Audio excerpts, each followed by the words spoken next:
Hi everyone and welcome back to Dev Portal, your go-to channel for mastering Java and tech concept. In today's tutorial, we are going to explore inter-thread communication in Java, which will allow multiple threads to coordinate their execution effectively. So first, let's discuss what we are going to cover today in this tutorial. So first we will discuss that how threads communicate with each other, and then we will see a real-world scenario using inter-thread communication. Along with this, we will discuss why the producer-consumer problem arises, and then we will see how wait and notify all methods will help us to resolve synchronization issues. So let's start our today's discussion by understanding what is inter-thread communication. See, when multiple threads are working on a shared data, they need a way to synchronize and communicate with each other effectively. Let me give you an example. Suppose there is a person who is going to send you a message and you as a consumer going to read that message. Now the use case is that a producer, the person who is going to send the message, he can send at max one message, and you as a consumer who is going to read that message, you can read at max one message, which means there is a communication sync is required in this case.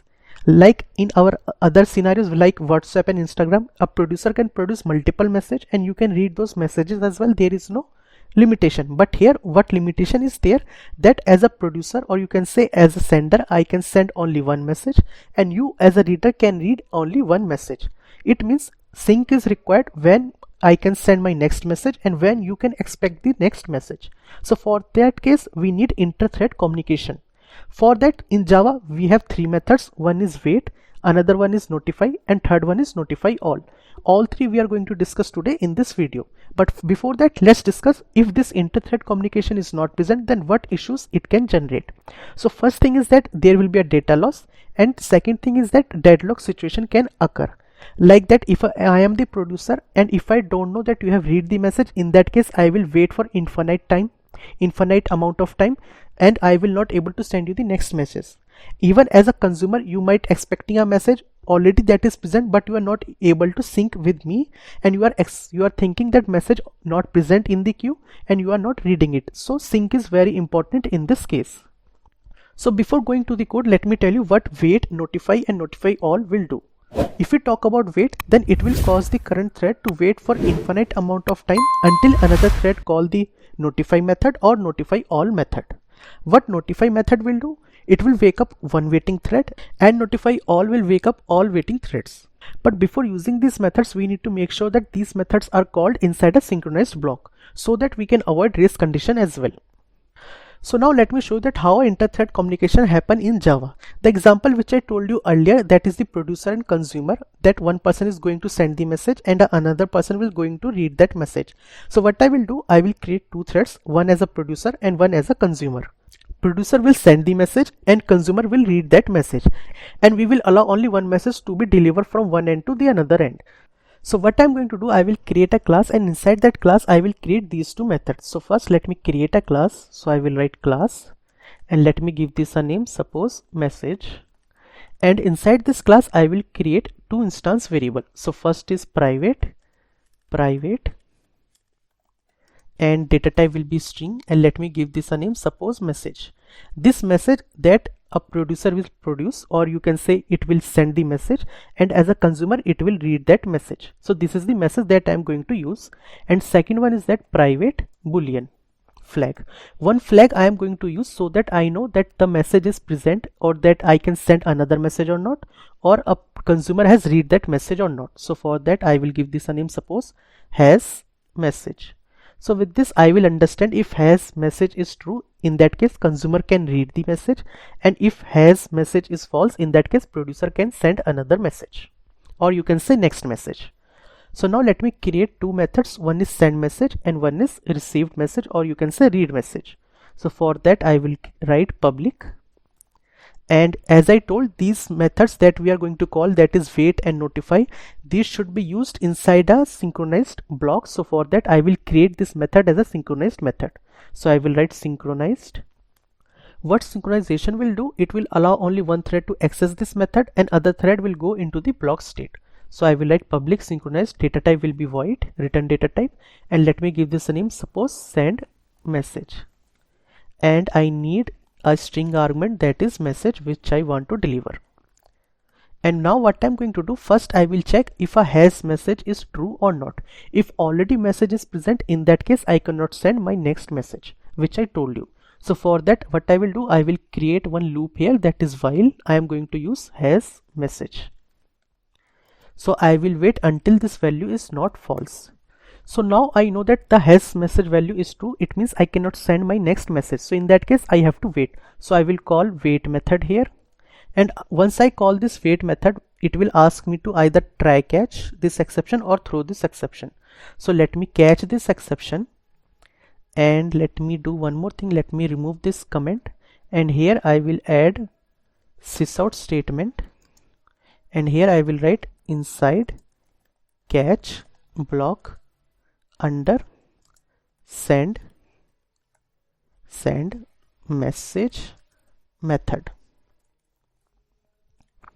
And here what we can say that the thread will wait until consumer read the message. And now what we need to do, once this has message is false, now I know I can deliver my next message. So in that case, what I need to do, I need to send my message. So I will come out from this loop and now I will send this message. For that, first I need to save this message. So I will use message is equal to message, and then I will add sysout statement again. And suppose here I will write produced and I will print the message here. And after that, once I send this message, I need to notify my consumer that okay, now you have that message. So for that, first let me change this message flag value has message. Now it will be true, because here it went from true to false. That's why now I am delivering my next message. And after that, to notify the consumer, I need to call notify method. So I will write notify and I will call this method. Once I call notify method, it will tell the consumer that okay, now the message is present, you can read that message. So this method is completed. Same way we need to write another method, that is read message. So let me copy this method first and let me paste it below and let me change the name. So it will be read, and here also we need to use synchronized method so that only one thread can access this method and other threads will go into the block state. If there are multiple threads who are reading the message or who are sending the message, for that we are doing this synchronization. And here I have to check has message is present or not. So if message is not present, in that case what I need to do, I need to wait as a consumer. So here the thread will wait until producer send the next message, you can say. So that's it. And here as well I can change it to read message. And here there is no need of assigning the value. So here we can read it directly, and this is the consumer. So I can say read message, and here I need to change has message to false, because I have read this message. After that I need to change the boolean flag, that is from has message true to false, and after that I need to call notify method as well, so that my producer will know that okay, now the consumer has read the message, now I can produce my next message or I can generate my next message. So that's it. We have created a class that contains two instance variable, that is message and has message. What has message will do, it will act as a boolean flag so that we know that message is present or not, to read, or you can say to produce.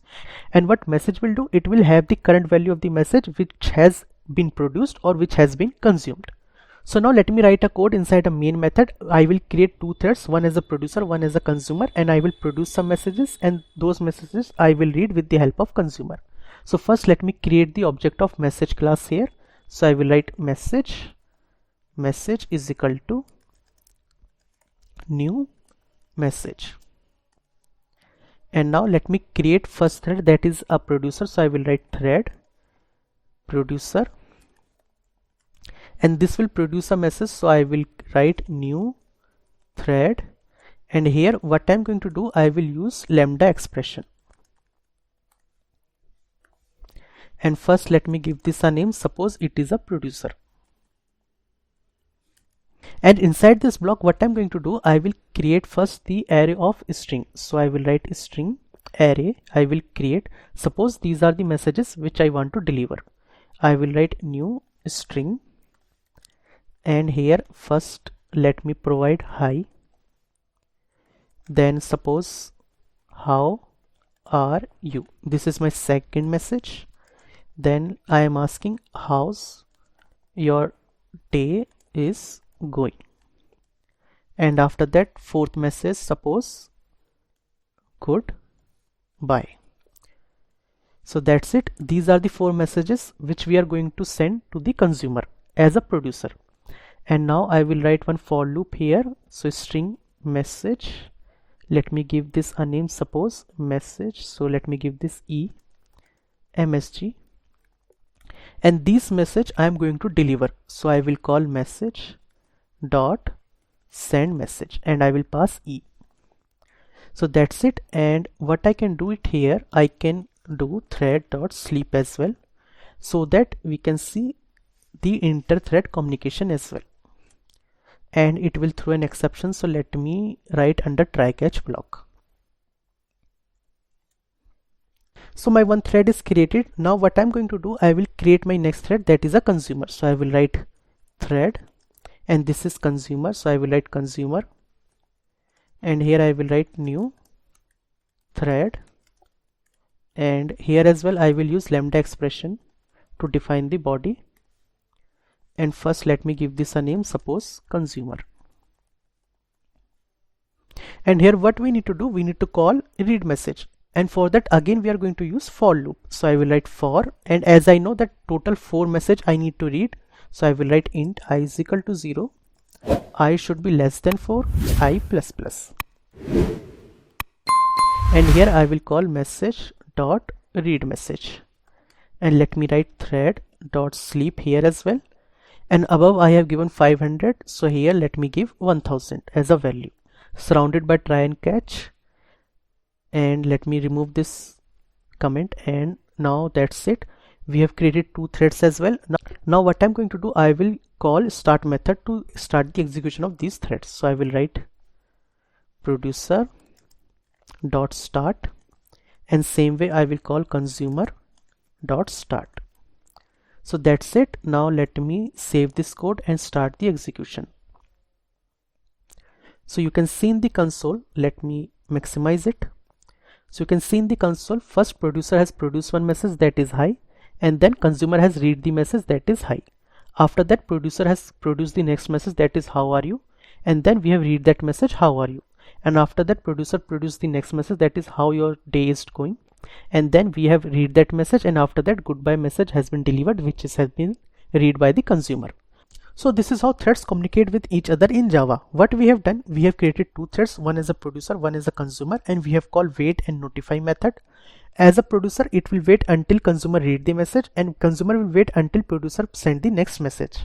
And what notify will do, producer once send the message, it will notify to the consumer that okay, message has been delivered, you can read it. And what consumer will notify to the producer, that I have read the message, now you can deliver your next message. And one more thing that we need to remember is that, let me show you the code, that we have used synchronized methods here, so that only one thread can read and send the messages. If there are multiple threads, in our case only one producer and one consumer is present, but if multiple producer and multiple consumer are present, in that case only one thread will be able to access that particular send message and read message methods. So in this example, I have shown you that how wait and notify help us to synchronize 2 threads working on a shared resource. So now let's discuss what is a producer consumer problem. See, producer consumer problem is a classical problem in multi-threading environment. What producer will do, it will produce the data for you. What consumer will do, it will process that data which is produced by the producer, which I shown you just now with the help of message class, that there is a thread which is a producer which is producing the messages, and there is a thread which is a consumer which is consuming those messages, or you can say processing those messages. Now what problem can arise if here synchronization is not there, which we have achieved with the help of wait and notify method. If it is not present, in that case what will happen, data loss is one problem. Second, deadlock is another problem, that our system will hang, it is not able to come out from the deadlock, because as a producer I don't know when I need to produce my next data, and as a consumer I don't know when I need to consume my next data. So now what I'm going to do, I will write another code which is based on a producer consumer problem only. This time I will create two threads who are producing the data, and a single thread will consume that data, and then we will see that how a thread synchronization will help us to work effectively with multi-threading environment. So first let me remove this class, and after that I will create another class. So first let me remove this main method body as well. So now what I'm going to do, I will create one shared class here. That shared class I will initialize with the initial capacity. Suppose my initial capacity, let's say 5, which means as a producer, whenever you are producing the data, that capacity will reduce. Initially it was 5, then it will go 4, 3, 2, 1, 0. Once it will reach to 0, I will call the wait method, so that my producer will know that now the capacity is not there, so they will not produce the data. Whenever consumer will process that data, it will increase the capacity from 5, it will go to 4, 3, 2, 1. And this thing, it is not like that from 0 to 5. Once it will reach 5, then only consumer will read. Inter-thread communication will happen. We will produce the data, we will consume the data, and then we will see that what is happening in the console logs. So first let me create the class, and then once you see the execution, you will be able to understand. So first let me write class, and let me give this a name, suppose shared buffer. And here I will create two instance variables. So first is private, and suppose this is queue. Here queue data structure I am going to use, and let me give this a name, suppose buffer. And I will initialize here as well, and let me give linked list. Let me do a import as well. So this queue will come from java.util package, and this is queue. This buffer I will use to store my values, and this queue I will use to store, suppose, integer values. And let me create another variable here, that is int capacity. So this capacity will decide that how much data this class can hold at max at a time. So let me create constructor as well. So I will write public, and this is shared buffer, and after that it will take one argument, that is the initial capacity. So I will write int capacity, and here I will write this dot capacity is equal to capacity. So once I call this constructor, I will initialize this class with the initial capacity, which I told in my example, which will be 5. So now let me create two methods. One as a producer, it will produce the data, and one as a consumer, it will consume the data, or you can say process the data. So what I'm going to do, I am going to expect one integer value, and that integer value I will store in my buffer.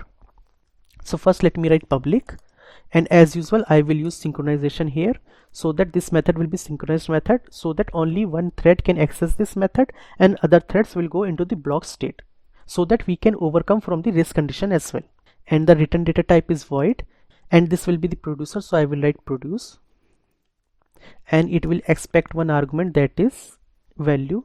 Suppose this is item, which I want to store in my queue. So here, before producing the data, what I need to check? I need to check the buffer size is equal to that capacity or not. If it is equal to the capacity, in that case I cannot produce my next data. I have to call the wait method. So for that we are going to use while loop, while buffer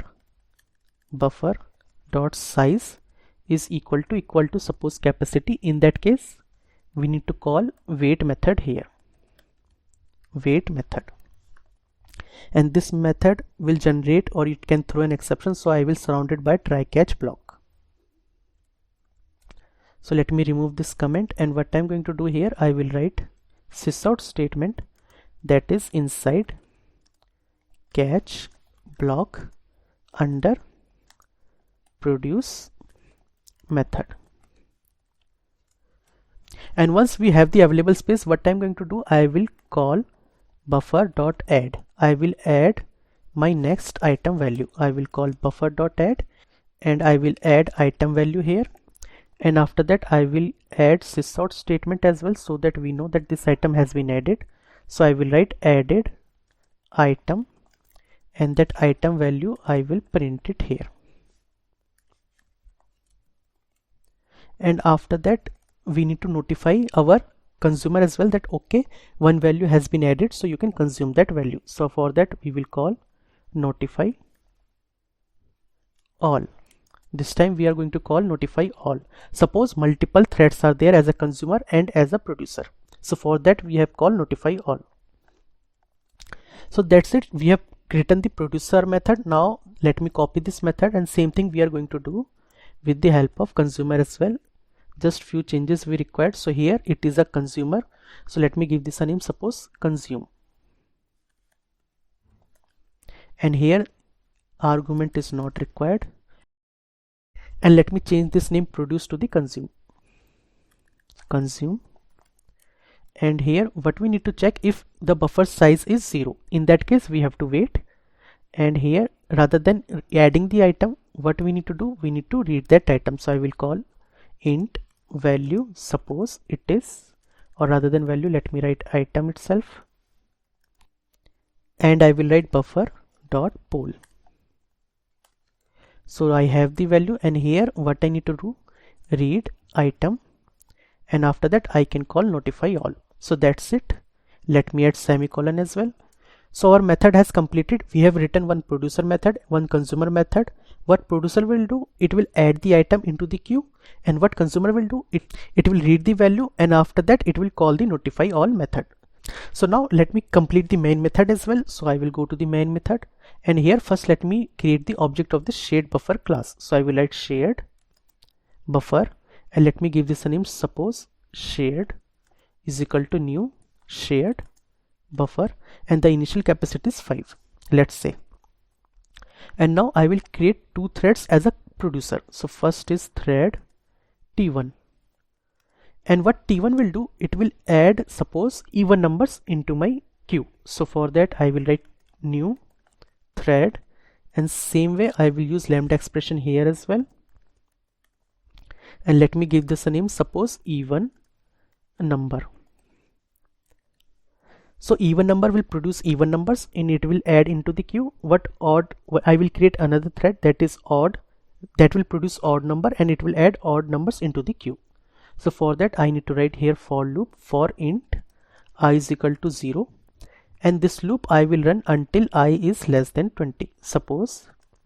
And to produce even number I need to write I plus equal to 2, so that value will change from 0 2 4 6 8. In that way it will run. And here what I need to do, I need to call shared dot, and here I need to call produce, and here I will provide I value, so that it can add I value in the queue as an item. And after that I will write thread dot sleep, and let me give this an amount of time that is half a second, and let me catch this exception as well. So that's it. Let me copy this, and I will create another thread. This will be the T2 thread, and this is odd number, odd, this is even number. Let me change it to even, and here it will start from 1, and it's done. So two threads we have created as a producer that will produce even number and odd number, and it will save those number into the queue. Now let me create consumer as well. So I will write thread T3 that will act as a consumer, and here I will write new thread, and here as well I will use lambda expression, and this will be my consumer. So I will write consumer, and here what I need to do, I need to again write for loop which will run 20 times this time, because above loops are running only 10 times. So here I will write for int I is equal to 0, I is less than 20, I plus plus. Above if you see I have done I plus equal to 2. In both the cases it will produce 0 2 4 even number, it will produce 1 3 5 odd numbers. And here what I need to do, I need to call shared dot consume, and after that I will call thread dot sleep, and this will sleep for a second. And let me catch the exception as well, and let me remove this comment, and that's it. Now let me start these methods. So I will call t1 dot start, then I will call t2 dot start, and then I will call t3 dot start. Let me save and run this code, and in console we will see the inter-thread communication. So let's wait to complete the execution first, and after that I will show you the total console logs. So the execution has been completed. As you can see here, it is saying added item 0, then read item 0. One more thing we can do, let me add thread name as well, so that the readability will get increased. So here, when we are adding the item into the buffer, what we can do, we can add one sysout statement as well, so that this thread is producing the item or this thread is consuming the item. So first let me add sysout statement here, that is sysout, and here I will write suppose thread, not thread, producer is in waiting, or not is in, producer is waiting. And let me give this a name as well. Suppose thread dot current thread dot get name, so that I know which thread is waiting. And same way I will add sysout statement here as well. Sysout, here consumer is waiting, and after that I will write thread dot current thread dot get name.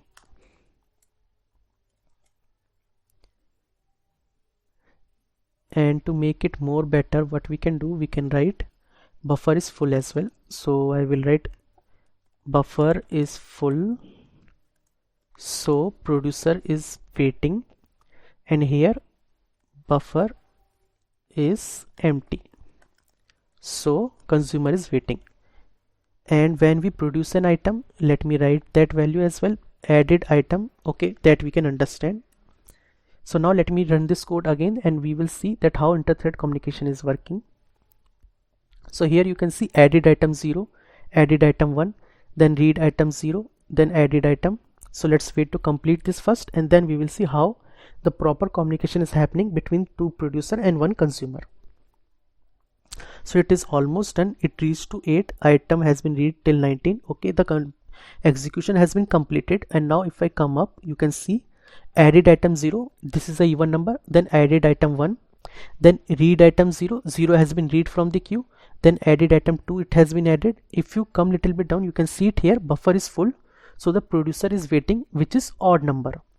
So till now, when it has added 6th number, that is a 6th number in the buffer capacity has been exceed, or you can say reaches to 5, not exceed, reaches to 5, and the buffer is full, so the odd number is not getting added. Then when the consumer has read the item, that is 2, you can see now the item has been added as a 7 in the queue, and after that again buffer has been full, so it is writing buffer is full, so producer is waiting, that is even number, and even odd number is also waiting. So you can see that both of the threads try to produce the item, that is even number and odd number. They are trying to add the value into the queue, but because the buffer capacity has reaches to maximum value, they are not able to add the value.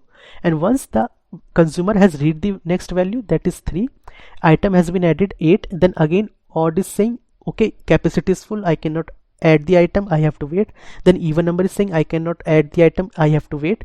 Then 4 has been read, then 9 has been added, you can see that sync is there, then 5 has been read, 10 is added, 6 has been read, then 11 is added, then 7, 12, 18, 13, you can see it here.